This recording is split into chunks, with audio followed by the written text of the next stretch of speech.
A nuestro estudio de hoy, hermanos. Abran sus Biblias, por favor, en Primera de Timoteo 3:16. Uciel, listo, empezamos ya a grabar. Primera de Timoteo 3:16. Hemos estado hablando acerca de este tema muy interesante que nos presenta el apóstol Pablo en la primera carta de Timoteo. Me da gusto que las hermanas en sus estudios han estado muy persistentes estudiando algunas cartas. Ya han estudiado mucho estudiaron sobre Efesios y ahorita están estudiando estudiaron Filipenses y ahorita están con Colosenses. Y todas estas cartas de Pablo, esta carta a Timoteo también, hablan acerca de un tema principal. Si lo podemos englobar, mucho del mensaje que tenemos en estas cartas de Pablo es acerca de la deidad de Jesucristo. Es decir, el cristiano tiene que entender que Jesús es Dios. Jesús es Dios, no es un personaje creado por Dios, no es un hombre creado por Dios, no es un profeta elegido de Dios. Jesús es Dios, amén. Jesús es Dios. Así es que en eso basa mucha la enseñanza de Pablo, porque en aquel tiempo había mucha gente y había muchos maestros que estaban tratando de confundir a los creyentes, diciéndoles que Jesús realmente no era Dios, que Jesús era un hombre muy especial, que era un profeta, era una creación de Dios, pero hasta ahí nada más. Entonces estaba negando esa divinidad del Señor. Y Pablo escribe en estas cartas, este tema lo aborda cada vez que tiene oportunidad. Y en este capítulo 3, el versículo 16 de Primera de Timoteo, Pablo expresa lo que es, al parecer, un canto de adoración, un canto que se estaba empezando a escuchar en las iglesias alrededor de toda la provincia romana. Y lo dice en forma como de canto, en forma como de poesía. En algunas Biblias, si lo ven ustedes, aquí está todo corridito, pero en algunas Biblias lo ponen en forma de párrafos, ¿verdad? Porque era una especie de canción, de un canto de adoración que se estaba empezando a conocer. Y en este canto hay 6 declaraciones que van hilándose una con otra y que van desarrollando lo que Pablo llama el misterio de la piedad. Dijimos en el primer tema que cuando hablamos de un misterio significa algo que necesita ser descubierto, algo que necesita ser investigado, que requiere de nuestra aplicación. Así es que cuando Pablo habla acerca del misterio de la piedad, no está hablando de otra cosa más que de revelar cómo se desarrolló el plan de salvación de Dios para la humanidad, lo que está englobado en Juan 3:16, que todos se saben de memoria. Así es que en este misterio vemos cómo el mundo natural se va entrelazando con el mundo espiritual. A ver si tienes esa gráfica, esa mera. Ahí están las 6 declaraciones que hace Pablo. Ay, gracias, Inge. Ya está mejor. Estas 6 declaraciones que hace Pablo y cómo se van uniendo. La línea roja y los círculos rojos tienen que ver con el mundo natural, lo que es la carne, lo que son las naciones o los gentiles, y lo que es el mundo. Es la esfera natural. Y las líneas azules están dejando ver lo que es la línea espiritual, el espíritu, los ángeles y la gloria de Dios. Así es que los dos mundos, las dos esferas, la esfera natural y la esfera celestial o espiritual, están entrelazadas de esta manera, dando a entender, hermanos, dándonos a entender que Jesucristo tiene autoridad sobre el mundo natural y sobre el mundo espiritual. ¿Cuántos dicen amén? Nada más 2. Bueno, ahorita en la siguiente a ver si ya más. En el mundo natural, es lo que nosotros percibimos con nuestros sentidos, nuestros 5 sentidos. Lo que vemos, lo que escuchamos, lo que tocamos, lo que gustamos, lo que olfateamos, ese es el mundo natural. Jesucristo tiene autoridad sobre el mundo natural. El mundo espiritual es lo que percibimos solamente los que somos hijos de Dios y tenemos el privilegio por parte del Espíritu Santo de percibir las cosas que son del Espíritu. Dice Pablo en 1 Corintios 2:14. Pero el hombre natural no percibe las cosas que son del Espíritu de Dios, porque para él son ¿qué? Locura, locura. Quizás algunos de ustedes cuando han querido compartirle a alguien, hablarle del Evangelio, decirle algo del Señor, estás loco, ya te lavaron el cerebro. Ya te volviste hermanito, ya te volviste aleluyita, ya te volviste esto, el otro, y nos tachan de locos. Ahí viene el hermanito, aguas, cuidado, porque ahí viene la hermanita, uy, ¿qué va a decir? Y te empiezan a tachar de loco. ¿Por qué? Porque para el hombre natural, el hombre que no conoce del Señor, el hombre que no ha recibido el Espíritu Santo de Dios, para ese tipo de personas, las cosas espirituales no tienen ningún sentido. No tiene ningún sentido y no las pueden entender, porque este tipo de cosas, hermanos, lo que estamos viendo aquí, se tienen que entender desde un punto de vista, dice Pablo, espiritual. No puede ser entendido solamente desde el punto de vista humano. Así es que el versículo continúa diciendo, después de lo que vimos la semana pasada, que Él fue justificado en el Espíritu. Fue manifestado en carne, pero fue justificado en el Espíritu. Sin embargo, y con todo esto, Jesús no fue justificado en la carne. A ver si entienden esto. Saquen las antenitas de vinil. Jesús no fue justificado en su carne, en su naturaleza humana. Fue justificado en el Espíritu, en su naturaleza espiritual. Y vamos a ver si hoy podemos desentrañar un poquito este misterio. Hubo ocasiones, por supuesto, en las que su gloria brilló a través de su persona en la tierra. Hubo revelaciones, hubo expresiones, hubo testigos que dijeron quién era Él realmente. Hubo ángeles en el momento de su nacimiento. Su gloria fue vista en su bautismo, en su transfiguración, en el momento de cuando lo detuvieron en el huerto de Getsemaní. Se vio la gloria de Dios cómo se manifestó. Cuando vienen por el Señor y le preguntan, ¿quién es Jesús? Y el Señor se para delante de ellos y les dice la declaración, lo mismo que le dijo el Señor a Moisés en el Sinaí. Señor, si voy ante Faraón, ¿de parte de quién digo que vengo? Y Dios desde ahí, desde el monte Sinaí, en medio de su gloria, le dijo, yo soy el que soy. Esa misma declaración la dice Jesús. Por eso es tan importante entender que Jesús es Dios. Jesús es Dios. Porque cuando vienen a arrestarlo allí en Getsemaní, y vienen muy salsita los soldados romanos. ¿Quién es Jesús? Jesús se pone de pie delante de ellos y con la misma autoridad que en el Sinaí delante de Moisés, les dice, yo soy. ¡Pum! Se cayeron para atrás todos los soldados. No soportaron esa declaración tan importante que Jesús hizo. Su gloria se vio en su persona. Pero la justificación de parte de Dios vino a través de su Espíritu.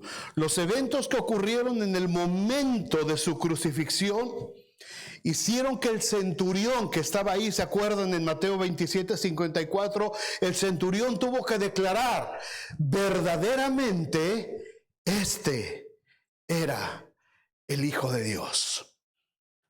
Cuando vio todo lo que estaba sucediendo, cómo se oscureció el cielo, cómo tembló la tierra, cómo se empezaron a abrir los sepulcros y muchos resucitaron en ese tiempo.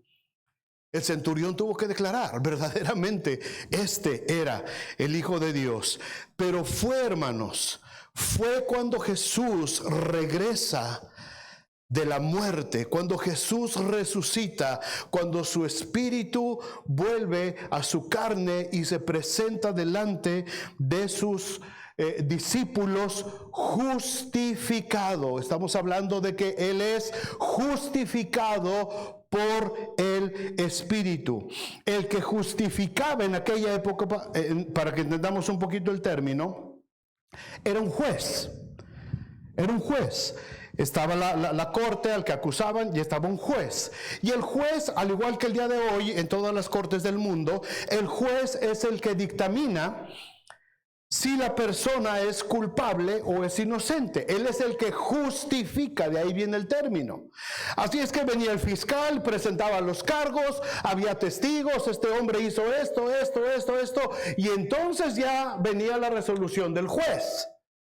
Declaro al acusado culpable o inocente. Si lo declaraba inocente al dar su martillazo, en ese momento significaba que esa persona estaba siendo justificada de lo que hubiera hecho.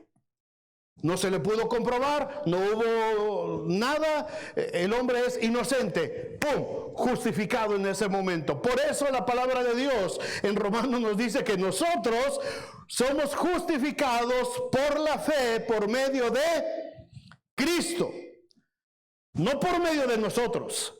Cuando el enemigo llega delante de Dios a acusarnos a nosotros, el Señor es el que nos justifica.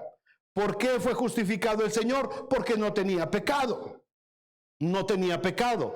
El pecado por el que murió era el pecado de toda la humanidad, el justo por los injustos. Así es que cuando muere en la cruz, hermanos, el Señor fue justificado en el Espíritu. Por eso se le tuvo que devolver la vida que le había sido arrebatada de manera injusta. Hermanos, esto resulta a veces un poquito difícil de entender, ¿verdad? Pero puede aportar a nuestra vida cristiana si entendemos algo de este misterio. ¿Cómo fue que el Espíritu Santo operó para poder justificar a Jesús? Esta frase dice manifestado en carne, pero al mismo tiempo fue justificado por el Espíritu. ¿Cómo fue que el Espíritu Santo justificó a Jesús? Número 1, guardándolo sin pecado durante su ministerio. El Espíritu Santo guardó al Señor Jesús para que en su vida terrenal, 33 años de vida, no cometiera pecado. Hebreos 4:15 dice, porque no tenemos un sumo sacerdote que no pueda compadecerse de nuestras debilidades, sino uno que fue tentado en todo según nuestra semejanza, pero sin pecado. Amén. ¿Vamos aquí? Ok, sin pecado. El Señor no tuvo pecado. Cuando nosotros estamos ante una situación difícil, no podemos decir, pues es que el Señor nunca tuvo esta tentación. Claro que sí la tuvo. Por supuesto que sí la pasó. Por supuesto que sí la enfrentó. Es que tuve que robar porque tenía hambre y mi familia tenía hambre y tuve que robar. El Señor me entenderá porque pues Él nunca tuvo hambre. Sí tuvo hambre el Señor. Y tuvo necesidad, pero nunca robó.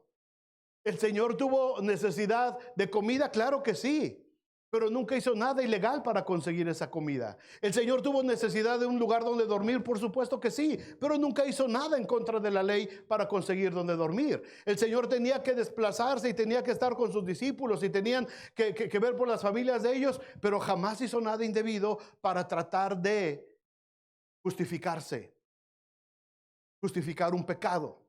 Jesús caminó por la tierra sin cometer ningún pecado. Ningún pecado. Desde los 12 años, desde chavito, ya desde que estaba en la CIA, allá en Jerusalén, en la sinagoga de Jerusalén, ahí tenían un grupo de la CIA. Y ahí estaba Jesús ahí, enseñándole a sus maestros. Y los maestros se sorprendían de cuántas cosas sabía Jesús. Y era un niño.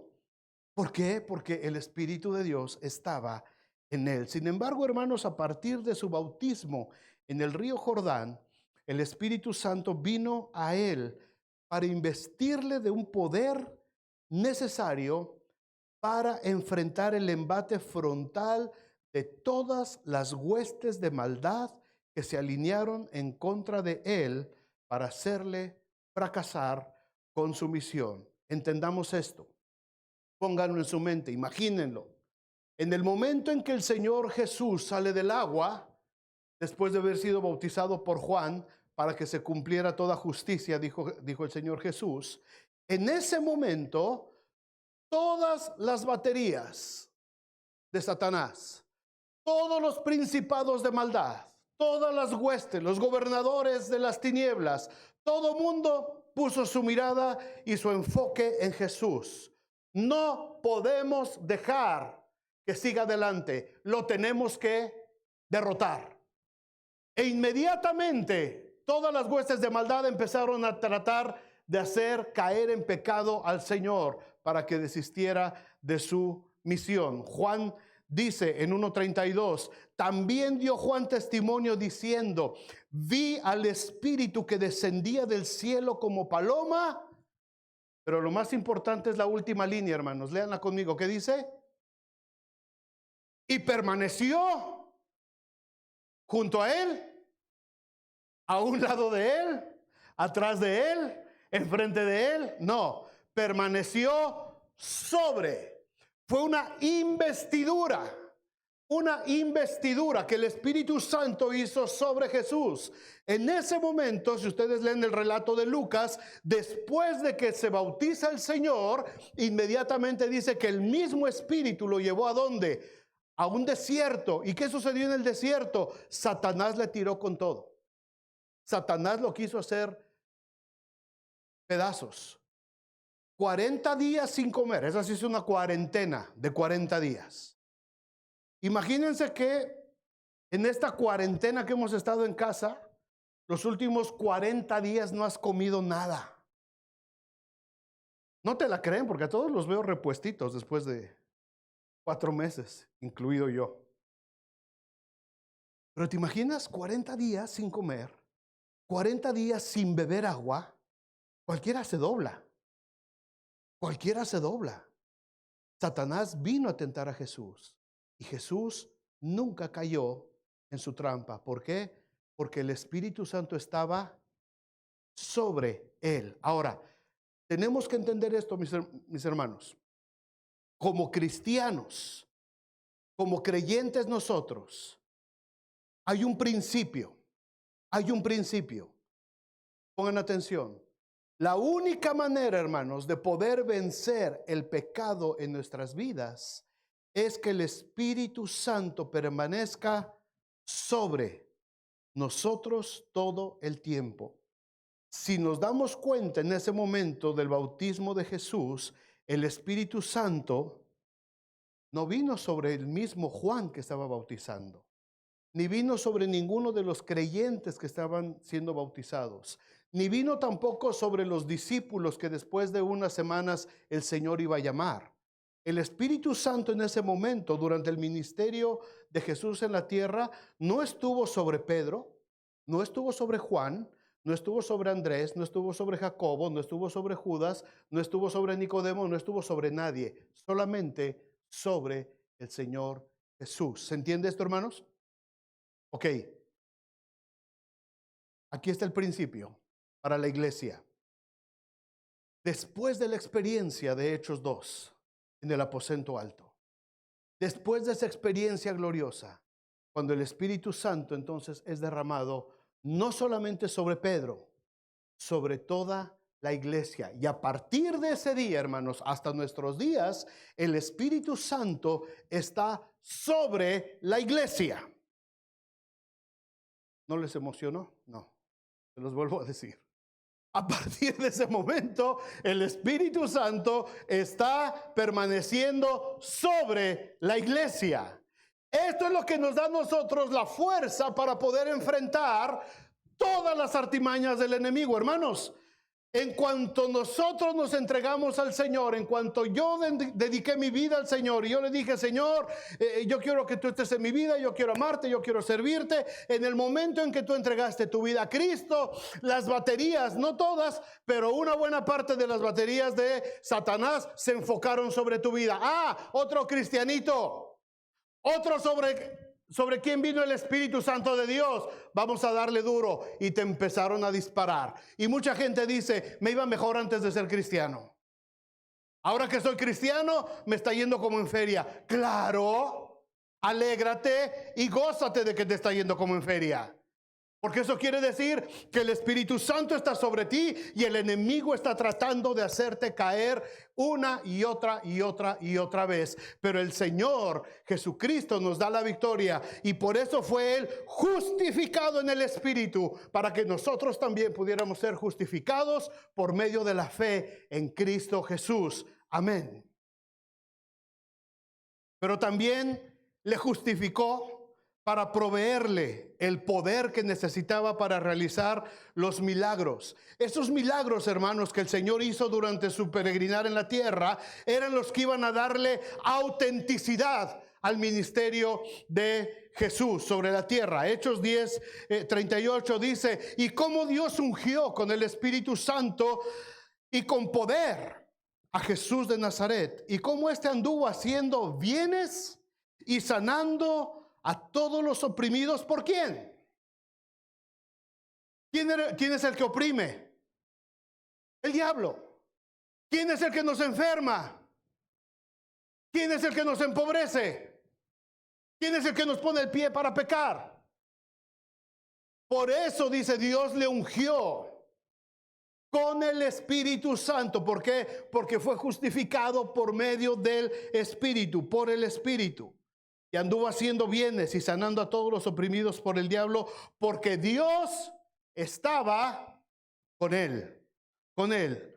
Un milagro, hermanos, un milagro, en términos sencillos, para no meternos en mucha teología, pero un milagro es un hecho que se hace en contra de una consecuencia del pecado, sea de la persona misma que lo hizo o del pecado general de la humanidad.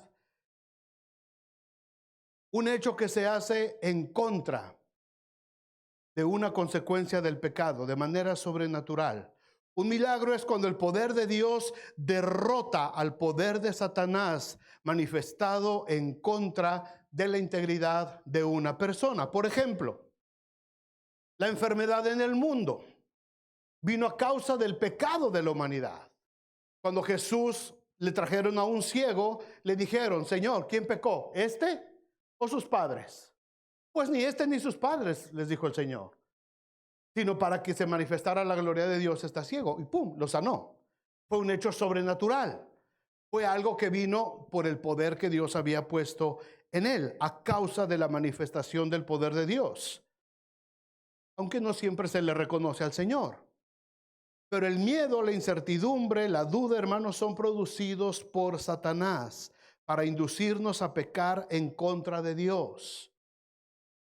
Se los vuelvo a repetir. El miedo, la incertidumbre, la duda son producidos por Satanás para inducirnos a pecar en contra de Dios.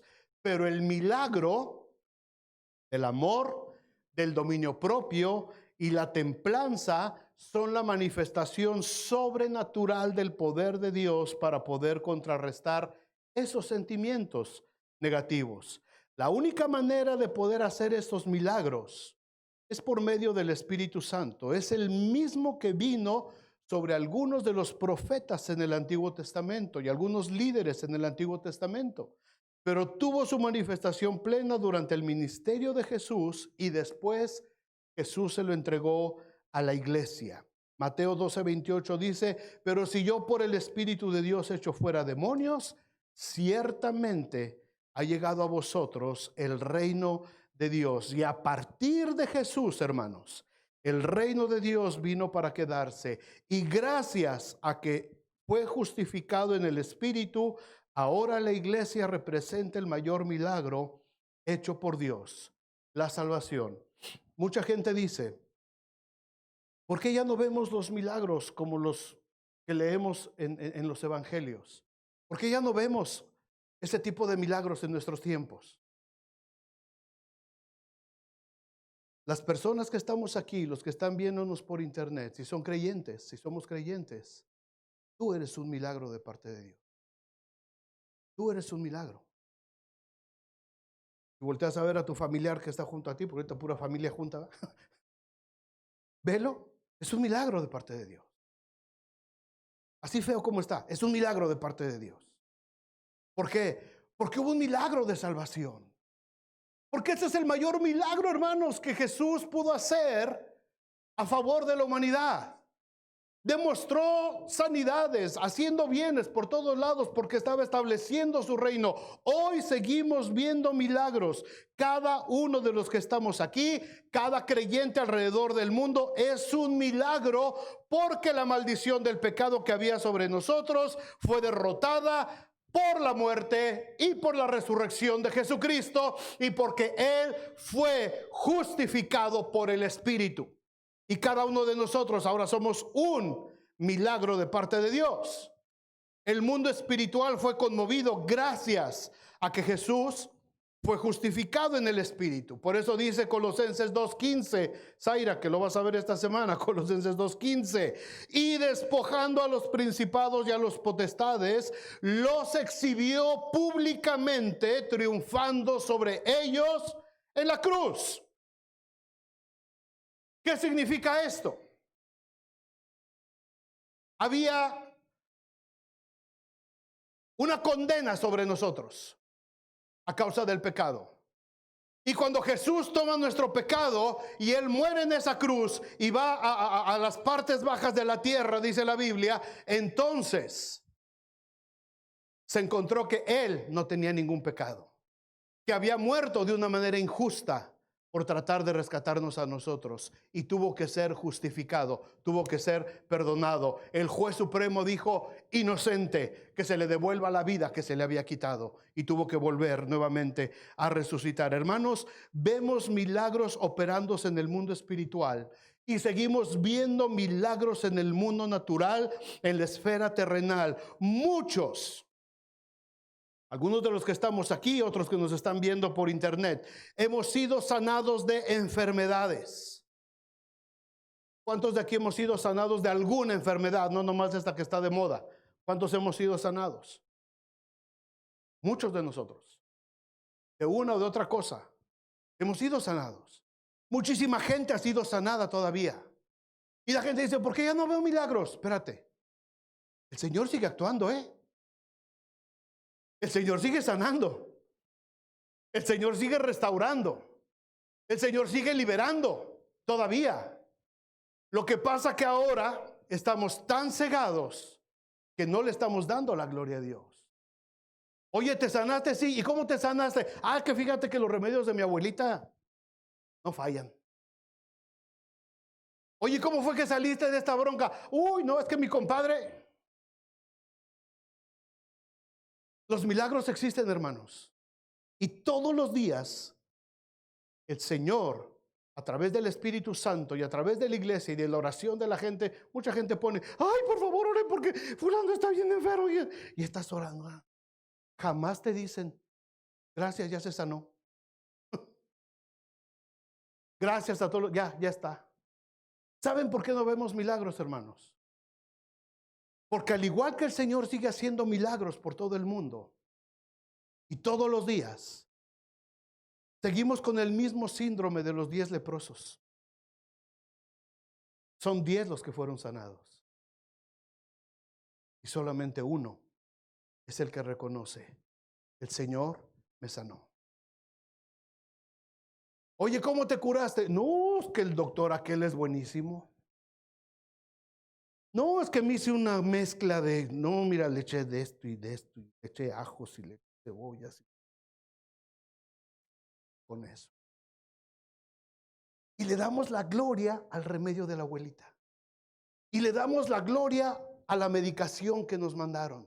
Y le damos la gloria al hospital. Y le damos la gloria al doctor. Y se nos olvida que el que sigue sanando hasta el día de hoy es Jesucristo, el Dios del cielo y de la tierra, que sigue teniendo poder. ¿Por qué? Porque fue justificado por el Espíritu. Por eso es que no vemos milagros, hermanos. Por eso es que no vemos milagros, porque le damos la gloria a todo lo demás. Y se nos olvida que el que sana es el Señor. Él sigue haciendo bienes, sigue haciendo milagros todo el tiempo, justificado en el Espíritu, guardándolo sin pecado, dándole poder sobre el mundo espiritual, pero también, por último, levantándolo entre los muertos en la resurrección. Dice Romanos 1:4, que fue declarado Hijo de Dios con poder, según el Espíritu de santidad, por la resurrección de entre los muertos. Jesús muere sin pecado, pero muere con todo el pecado de la humanidad sobre él mismo. Satanás se alegra de haberlo matado, pero entonces entra el juez y le pregunta: ¿cuáles son los cargos para que este hombre permanezca muerto en la tumba a causa de lo que hizo? Y Satanás empieza a buscar desesperadamente en todos lados, a ver qué cosa hizo, a ver qué. Aquí dice que se enfrentó a los fariseos. Ay, pero aquí no pecó. Acá dice que estando en el desierto tuvo hambre no, aquí tampoco pecó. Espérame. Aquí dice que vino y los fariseos le dijeron que porque estaba agarrando espigas en el día de reposo. No, aquí tampoco pecó. Y Satanás empezó a sudar. ¿Hay o no hay pecado en este hombre? ¿Hay o no hay razón para que permanezca muerto a causa de su pecado? ¿Por qué murió? Murió por amor. Murió solamente para salvar a los pecadores. Él murió para tomar el lugar que me correspondía a mí. Pero cuando no se encontró pecado en él, no hubo otro remedio que justificarlo por el Espíritu de Dios. Y entonces se le dijo al juez que se le devuelva la vida. Y entonces él salió de la tumba. Y ahora podemos decir: ¿dónde está, sepulcro, tu victoria? ¿Dónde, oh muerte, tu aguijón? Sorbida es la muerte en victoria. Y esa misma victoria, mis amados hermanos, es para nosotros. Es para nosotros. Porque está escrito en Apocalipsis 1:17: cuando le vi, caí como muerto a sus pies. Y él puso su diestra sobre mí diciendo: no temas, yo soy el primero y el último y el que vivo, y estuve muerto, mas he aquí que vivo por los siglos de los siglos. Amén. Y tengo las llaves de la muerte y del Hades. Cuando Jesús bajó por la condena del pecado, después de morir en la cruz su cuerpo, su espíritu fue a las profundidades bajas de la tierra. Cuando no se le encontró pecado, cuando no se encontró una causa para retenerlo con la muerte, él tuvo la autoridad de tomar las llaves de la muerte y decir: ahora me pertenecen. El hombre, a través de su pecado, se las entregó Satanás en aquel huerto del Edén.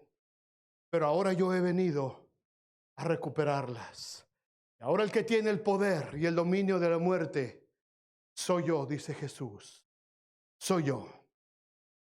Hubo algunos que resucitaron en la Biblia: Lázaro, la hija de Jairo, Dorcas. ¿Qué más se acuerdan que resucitó en la Biblia? ¿Quién? El hijo de la viuda de Eliseo y de Elías también. Le tocó también. Hubo mucha gente que resucitó en la Biblia. Algunos resucitaron también cuando Cristo murió y los sepulcros dicen que se abrieron y los muertos resucitaron. Pero todos ellos, hermanos, habían muerto como pecadores. No tenían derecho a la resurrección. Habían muerto como pecadores y resucitaron por un hecho sobrenatural y para demostrar el poder de Dios. Pero todos ellos volvieron a morir tiempo después. Lázaro, por supuesto que se volvió a morir y está muerto ahorita. Dorcas se volvió a morir y está descansando en el Señor también. La hija de Jairo creció, yo creo, se casó, de haber tenido hijos, ya no sabemos, pero murió. El único que vive después de haber resucitado es Cristo Jesús. ¿Por qué? ¿Por qué? Porque Él fue hecho, dice 1 Corintios 15:20, mas ahora Cristo ha resucitado de los muertos, primicias de los que durmieron es hecho. La primicia es lo primero. Jesús es el primero que resucita para no volver a morir jamás. Y en ese mismo poder nos ha justificado a nosotros como parte de la iglesia. Versículo 23 de 1 Corintios 15. Pero cada uno en su debido orden, dice Pablo. Cristo, las primicias. Primero, el que resucita para no volver a morir es Cristo. Luego, los que son de Cristo. ¿Cuándo? Cuando Cristo venga. Si el Señor no viene pronto, este cuerpecito que ven aquí, hermanos, bye bye. Se va. Lo pierden. Pero cuando el Señor venga, como pesadilla me van a volver a ver. Vivo yo, dice el Señor. Vamos a volver nuevamente a resucitar. ¿Por qué? Porque ahora el que tiene el control de quién vive y quién muere es Jesús. Ya no es Satanás. Satanás tenía el derecho de decir, tú te quedas ahí por toda la eternidad porque yo soy el que manda. Y tú moriste pecador, así es que te quedas. Ahora la cosa es diferente.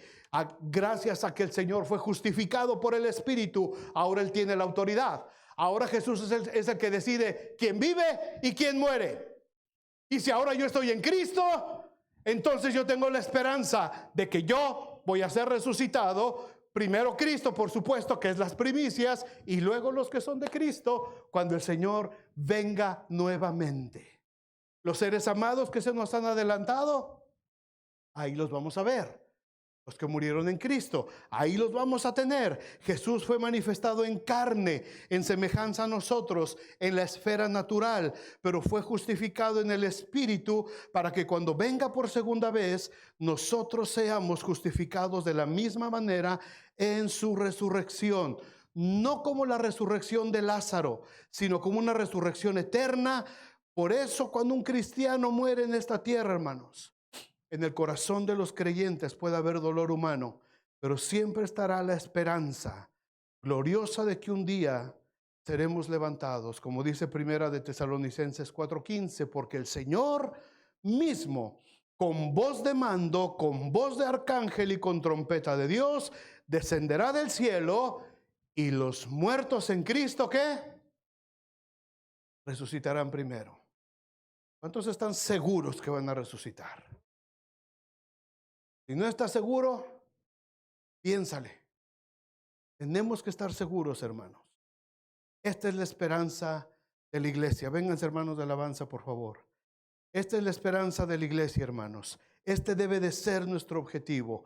Vivir de tal manera agradando y obedeciendo al Señor que cuando estemos ya para partir podamos decir con toda certidumbre y seguridad, como lo dijo Pablo ahí mismo en 2 de Timoteo 4:7, he peleado la buena batalla, he acabado la carrera, he guardado la fe, por lo demás me está guardada la corona de justicia, la cual me dará el Señor juez justo en aquel día, y no solo a mí, sino también a todos los que aman su venida. Pónganse de pie, hermanos, vamos a orar. Indiscutiblemente, dice Pablo, indiscutiblemente, no deja lugar a discusión, no deja lugar a dudas. Grande, grande. Esto es algo grande, hermanos. Esto es algo grande. Grande es el misterio de la piedad. Y alguien puede decir, pastor, ¿por qué en este tiempo no predicas algo así para que nos alivian en medio de esta situación difícil que estamos pasando? Si esto no me aliviana, hermanos, nada nos va a alivianar. Si esto no fortalece tu fe, nada la va a fortalecer. Si esto no pone convicción en tu espíritu en medio de este tiempo difícil, nada va a poner esa convicción. Nos pueden motivar y nos pueden alentar en el área de nuestras emociones para hacernos sentir un poquito mejor, pero eso es como la espuma como la espuma de la Coca-Cola, la espuma del refresco, ¿verdad? La pones y ¡pum!, se te llena de espuma.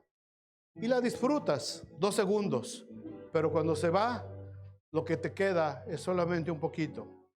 Cuando nos metemos a buscar en la palabra de Dios, cuando me meto a este misterio tan hermoso, tan grande de la palabra de Dios, a entender qué fue lo que pasó con el Señor Jesús exactamente, entonces mi fe crece, mi fe se asienta y tengo la fuerza para poder enfrentar cualquier situación que venga a mi vida.